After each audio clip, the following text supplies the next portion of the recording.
I usually give presentations that I've given before, and the first time is always a bit tricky, so okay, thank you for your patience. Learn from your mistakes. Okay, so as people working in tech, how do we go about feeling fulfilled? How do we find meaning in our lives? So I've worked in a number of different companies. I work for credit card companies. I've worked with people. I've worked with banks. I've worked with people who sell train tickets. And when you come into work, I mean, how many of you actually care about credit cards? I work for Ticketmaster. I don't actually care very much about people buying baseball tickets. It's not very interesting to me. Do you really care about identifying that song that's playing on the radio? You probably don't, down at heart, unless you're a founder or something. So how do you manage to build healthy lives and stay happy within an organization where you don't necessarily feel aligned with what the company's doing? So it's not easy to find the perfect job. It's not easy to find perfect colleagues. It's not easy to find the perfect language or environment to work in, because we can't change external factors very easily. But what it is, it's possible to change the way we think and the way we experience the world. How do we think? How do we act? How do we relate? How do we find meaning? And we can do that by working on our minds. So if we transform our minds, it has fantastic benefits. It benefits ourselves, it benefits our close environment, our teams, our friends, our families. It benefits our organizations, and ultimately, because of a ripple effect, it benefits the whole world. So I'm going to talk to you about the 16 human dharmas. So in the 7th century AD, there was a warrior king. His name was Songtsen Gampo. He united the tribes of Tibet from where Kabul is now all the way across to the border of China. He managed to reinforce his strategic alliances by marrying.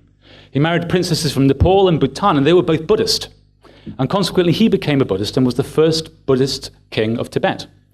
Now, he had a bunch of legacies, including reading, writing, paper, alphabet. And one of the things he did was he wrote this thing called the 16 Human Dharmas. And that could be translated as laws, but not as in, you must do this, but more kind of guidelines. And these 16 dharmas address 4 wisdom themes, and they form a foundation for skillful life. Yeah, sounds a bit like a religious claptrap to me. Well, no, actually not really. These are actually deeply, deeply grounded in current scientific findings around neuroplasticity, emotional health, servant leadership, emotional intelligence, active listening, all valuable and useful things. And actually, the Dalai Lama himself says, hey, try this stuff out. If it works for you, that's great. And if it doesn't, hey, no big deal. So let me tell you a bit about myself. 5 years ago, it was a great, great honor for me to come and speak at this conference in the Google campus in Tel Aviv. And I shared a bit about my own personal experiences of burnout and mistakes. Early the following year, I started as the director of infrastructure operations at a small but growing company with some fascinating stuff to do. Yet only a few months later, I'd repeated exactly the same patterns that I'd shared with you that autumn. By summer 2014, I had rage quit the industry. Fuck this. Like, I am done. I was angry, I was ill, I was drinking too much, I was in a complete mess. Really, really, really badly burned out. Why? Well, I think it's because I didn't really have a framework. I didn't really have I had a few ideas, like things that, maybe this would help, but I didn't have something that was really structural. So what I'm going to share with you, it could come across as kind of preachy and holier than thou, but please understand. This is coming from a deeply, deeply, deeply flawed human being. A person who struggles daily to stay happy. A person who struggles daily to live a values-based life. And the guidelines I'm going to share with you are ones which have worked for me over the past 2 or 3 years. And I did take that more than 2 years out before I felt well enough to come back into the industry. And they've worked for me. So in the spirit of love and sharing, please have a listen. So we have 4 wisdom themes and 16 guidelines. So the 4 wisdom themes, they're basically how do we think, how do we act, how do we relate, and how do we find meaning? So let's start about thinking.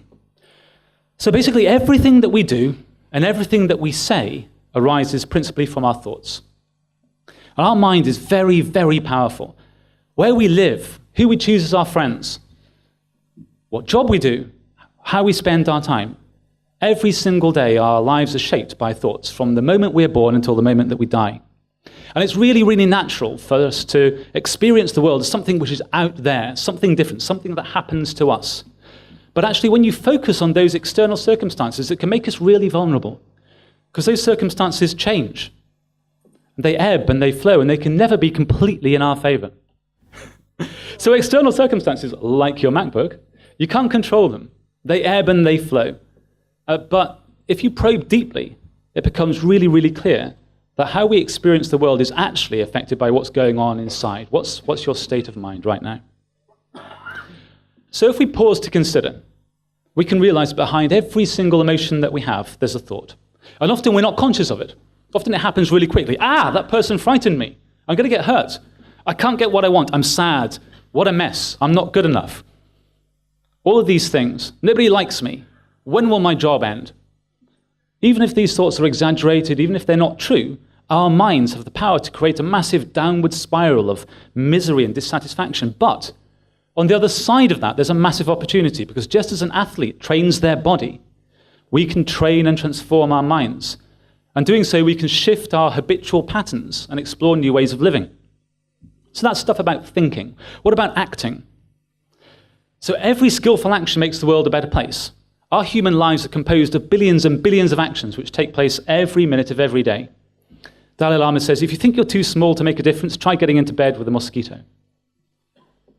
So how you choose to act defines and colors the very quality of your life and your experiences.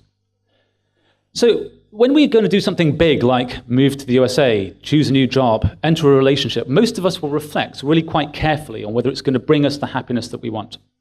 Even if we choose something like where to go on holiday, or even, hey, what conference we're going to go to, we're probably going to plan a little bit and decide, is this going to return what we actually want? But actually, we perform countless small actions every day, and we don't think about it at all. Maybe we should. Maybe we should give attention to the smallest things. Because small actions are actually driven by habit. So why do we go to a certain shop? Why do we drink a certain coffee? Why do we use a certain editor? From the beginning of time, our actions are built up by patterns and patterns of emotion, patterns of thoughts, patterns of activity. So just as an apple seed will grow into an apple tree, we need to review other habits and patterns bringing us the results that we need. So what about relationships and relating? Every time we cherish others, we're cherishing ourselves. And Martin Luther King says we must learn to live together as brothers, or we'll perish as fools. And it's a simple fact that, like it or not, we can't get by on our own. Just look at this conference. It's easy to get the people who were working behind the scenes. So this big thank you to the organizers. Fantastic job. But it's not just the organizers, it's the people who work in this building, it's the cleaners, it's the people who work in the power stations that allow us to have electricity, it's the people who work in the data centers who allow us to have network. And all the things behind that. It's the guy who drove me to the taxi, the guy who drives the bus, and you for coming, absolutely, and me and the airplane, everything. There are endless connections. The logical conclusion we reach is that we're linked to every other being on the planet, past, present, and future. And we tend to overlook and ignore these infinite connections, but that's actually unrealistic, and actually it's an obstacle to our happiness. Because we're deeply trained to see ourselves as separate people. We've worked hard, we're independent. It's great to be self-centered. Look after number one. I'm important, I deserve it. Prioritize my needs and concerns. We're encouraged to compete rather than collaborate. Just like we were saying before, zero-sum game. What do I want? What do you lose? The result is often isolation and loneliness and anxiety and depression. It doesn't take a lot of effort to understand that the happiest people are those who understand their interdependence on other people. They nurture warm and appreciative relationships with the people around them. On a day-to-day basis, this is probably the most immediate cause of happiness. To be kind to other people is to be kind to ourselves. And at the root of this is having a sincere wish for other people to be happy. If we can cultivate this, it sets off a chain reaction. People are then kind to other people who are kind to other people. And even when we get things wrong and behave unskillfully, if we didn't intend to hurt, that makes a huge difference and will often soothe the situation. So the fourth wisdom theme is meaning. And this is philosophical. If everything and anything is changing, everything and anything is possible. Because change is all around us. Just look at nature. The world revolves. Day becomes night, night becomes day. Seasons come and go. Food grows, food decays. Machines are invented and then they become obsolete. Programming languages are invented, they become obsolete. The clothes which were once fashionable become faded, they wear out. Even across millennia, mountains and continents move, they shift and they change. And us living beings, we're also caught up in constant change. The atoms in our bodies are in constant flux. I read that there's no atom in my body which is the same. I can't even remember how long it was. Really, really recent, like 3 years or something. My entire body has changed. We're born, we grow, we reach adulthood, we die. And in every single moment, our thoughts and emotions are shifting faster than we can imagine. This moment, there will be no moment like this one ever again. Or this one, or this one. It's constant, constant change. And change can be scary. We've got to choose. Either we welcome and embrace change, or we hide from it and we deny it. Because change can be scary. What will the future hold? Is it going to be better? Is it going to be worse? But for a moment, just try to imagine life without change. No opportunity, no hope. Just stuck where we are forever with no opportunity to grow or develop. If we can make wise decisions about how to spend our time and energy, change is something we can welcome and embrace. Because there's infinite potential in every moment, and we have to choose how we grasp it or not. So our search for meaning is going to depend on whether we're able to explore new and unfamiliar territory. That's why we sometimes call it a path. It's a challenge to venture deep inside ourselves. Who are we? What are we doing? How can we make the most of the time we spend on this year? So that 16 guidelines stem from these 4 themes. So to transform our thinking, we need to cultivate humility, patience, contentment, and delight. In terms of actions, we need to look for kindness, honesty, generosity, and right speech. In our relationships, we want respect, gratitude, forgiveness, and loyalty. And as we seek to find meaning, we want to abandon a narrow, self-centered view of ourselves and the world and develop aspirations and principles, service and courage so that we can create a happy life for ourselves and for other people. And I would encourage you to think about each of these guidelines as I touch on them. Like maybe think about holding one in mind for the day, or maybe in your teams and your stand-ups. Like pick one. Like, hey, today we're going to think about generosity. Reflect on what it means for you personally and what a difference it would make for you and your people. So humility. So humility is being able to learn from other people. So have you ever met anybody who's convinced they are always right? They never listen. They think they can never listen to anybody else, they never learn. Imagine a world in which everybody is like that. That would be terrible, right? Maybe that's what the world is like, I don't know. Humility is the antidote to this dystopia. So the mind's a bit like a clay pot. So sometimes it's overflowing with thoughts. There's no space to take in anymore. Other times it's got a crack in it and it's leaky, so it can't kind of hold on to its contents. But a person who has no humility, they're like a person with a pot which is upside down. It can't contain anything at all. It can never change. And our challenge is to cultivate a broad and spacious pot with room to hold whatever is needed.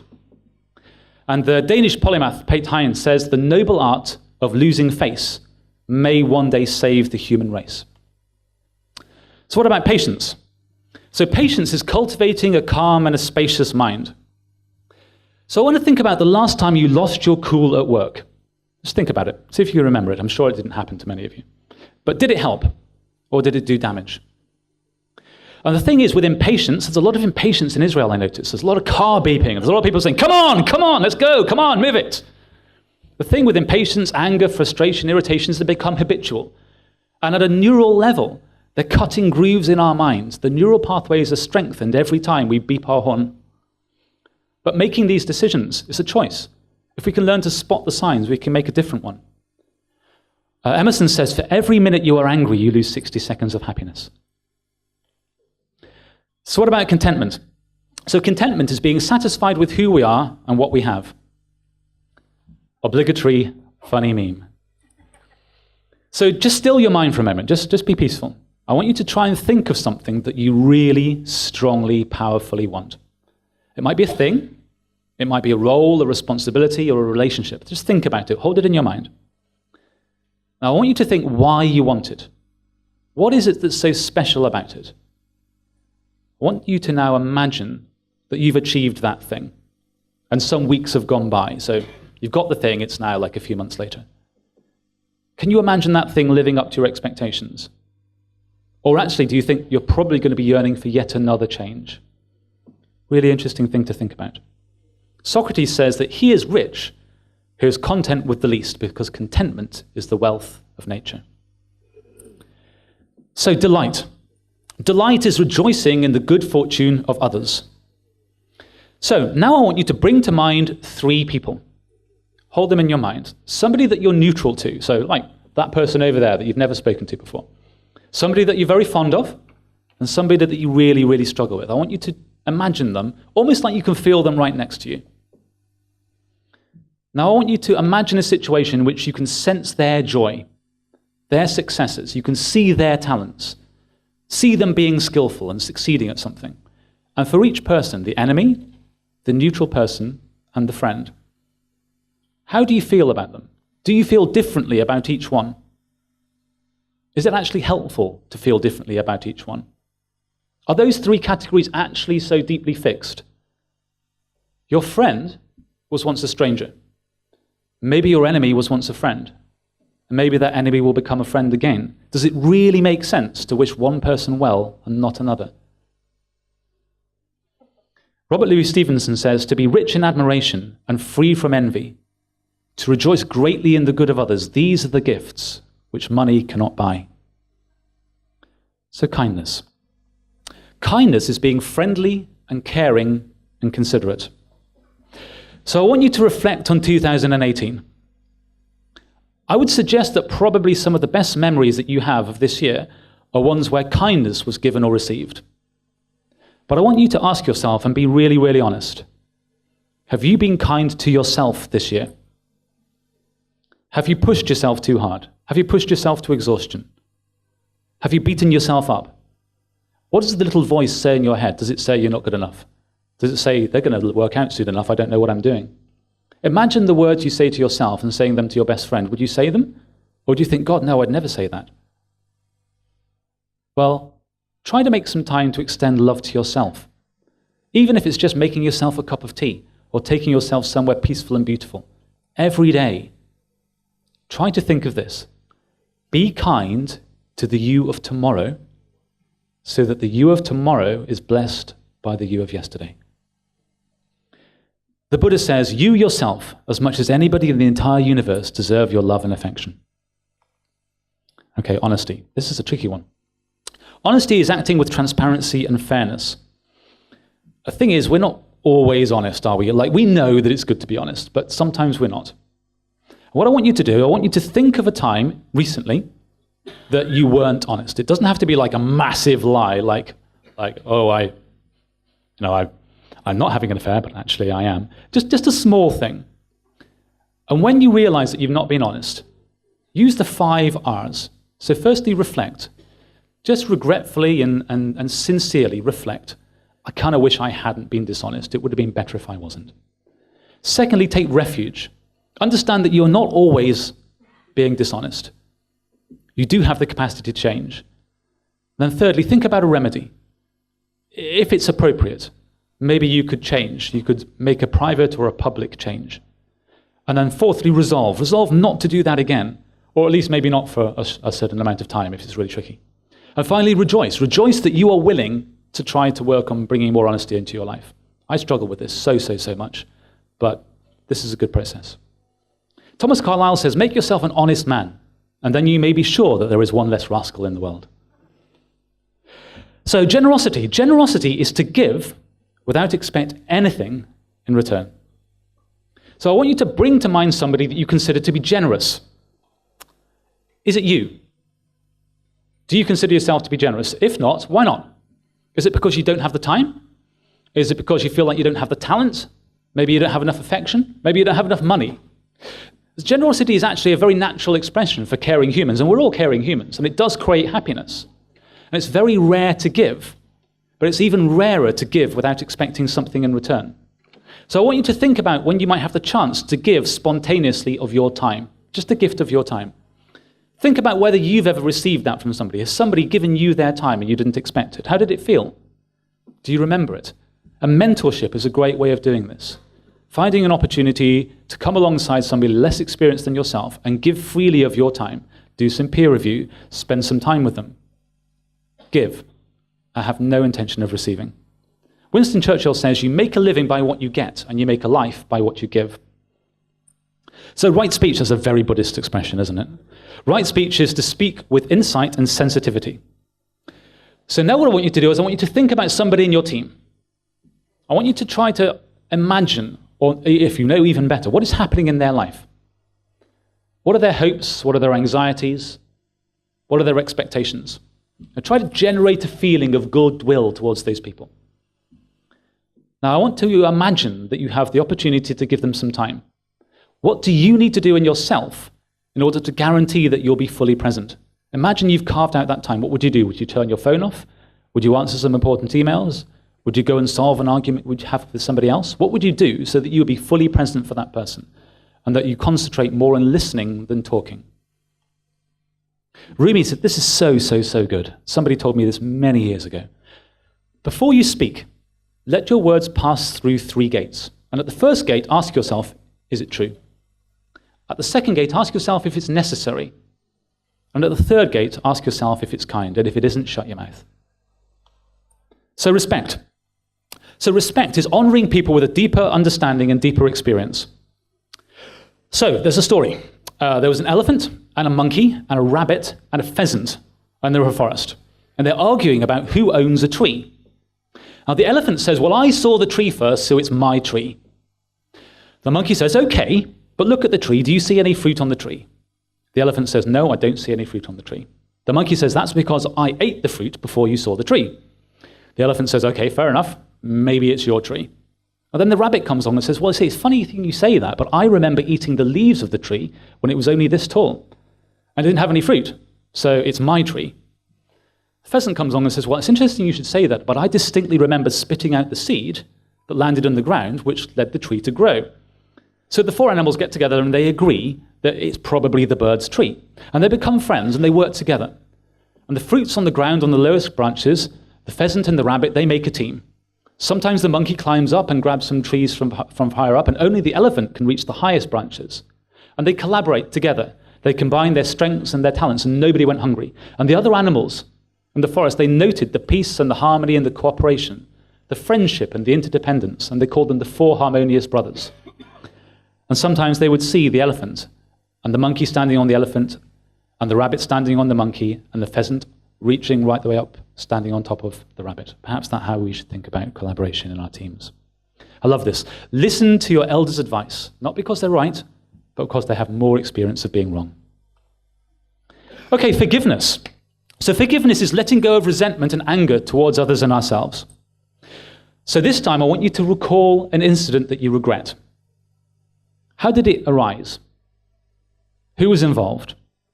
If you had the chance to go back to that incident, what would you do now?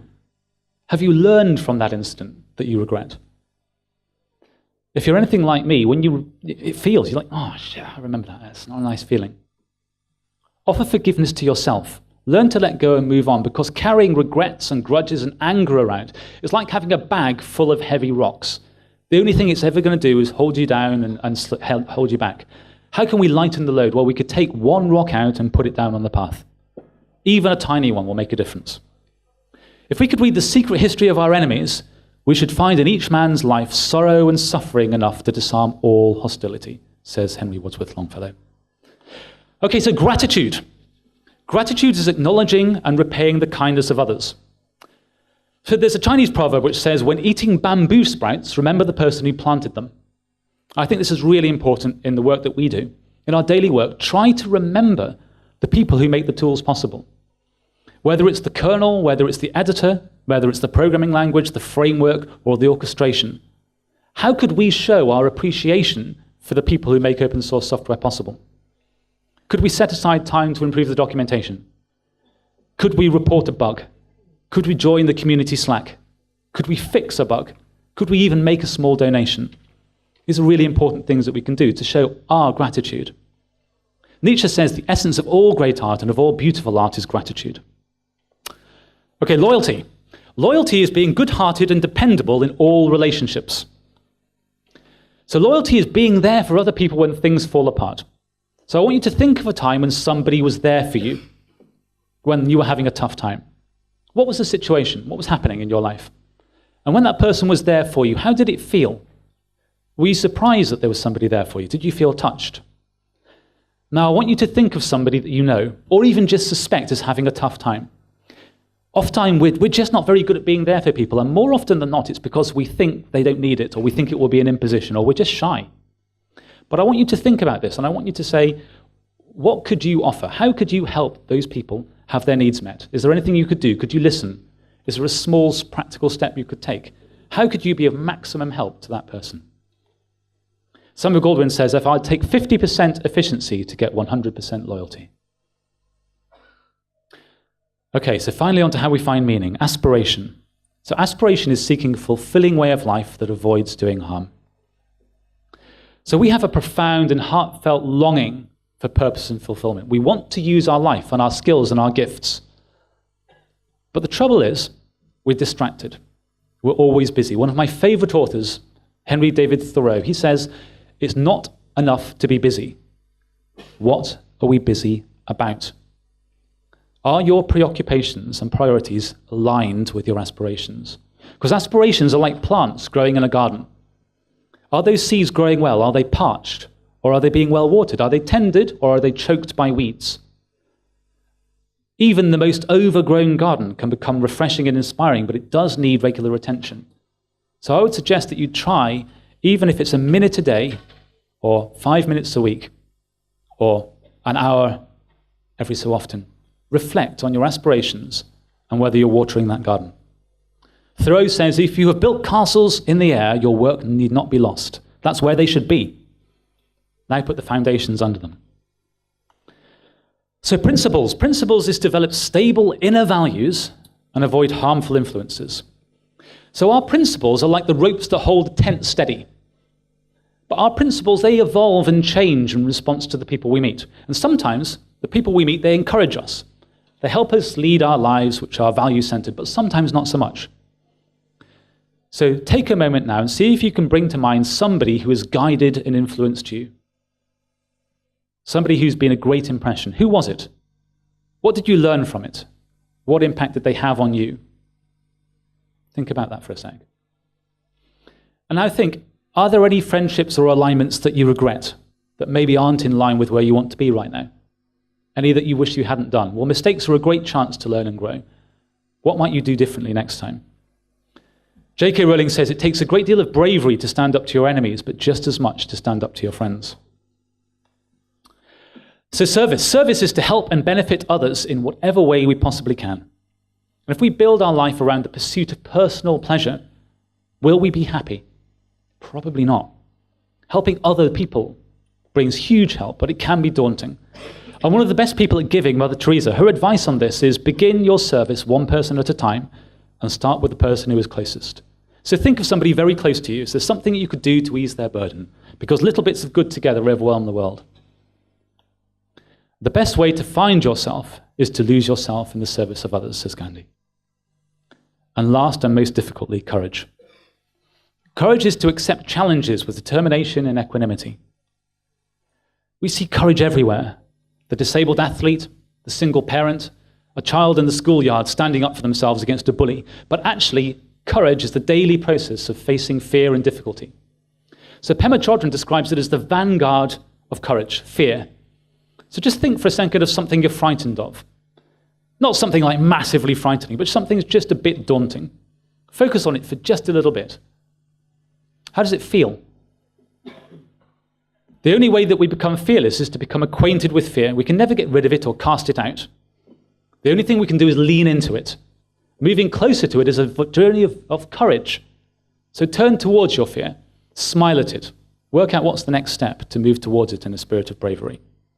Viktor Frankl says, when we are no longer able to change a situation, we are challenged to change ourselves. I really can't claim that any of this is new, or original, or mine. The wisdom themes that I've presented, they've been understood and tested and taught for thousands of years. And it's only in recent times, with the emergence of positive psychology and advances in neuroscience, that we're able to understand how powerful they are. So I started on this path during my long sabbatical. I've read, I've studied a great deal, I've experimented with various ways of working and transforming my mind. I've been lucky enough to come across a really great number of resources, particularly the Foundation for Compassion and Wisdom, based in London's Elephant and Castle. And it's those who've developed these 16 guidelines into an easily digestible form, and I have to acknowledge a huge debt of gratitude to their work. I also want to give a shout out to Jeff Hackett and Dave Zwieback, both of whom have been hugely influential in my journey. I just want to share some resources. I will put these on a gist somewhere. So the Compassion and Wisdom, this is a great resource for you to go and look at. The Reboot podcast. The Reboot podcast is amazing. It's a leadership and entrepreneurial podcast, very moving, very touching, full of great wisdom. Two fantastic books from a school of psychology called Acceptance and Commitment Training. So The Happiness Trap and The Confidence Gap. Very accessible books, very, very good. Similarly, Radical Acceptance by Tara Brach. Very, very powerful. The book that really got me started on this and started me thinking and changed the way I view the world is Happiness, A Guide to Developing Life's Most Important Skill by Mathieu Ricard. A very fine book. Pema Chodron is also fantastic, her book, When Things Fall Apart. And finally, for practical activities that you can take in your own life, in your interrelationships with people in teams, I would really recommend the Center for Nonviolent Communication. So this is building on the work of Marshall Rosenberg's nonviolent communication. So I don't have anything else to say other than thank you.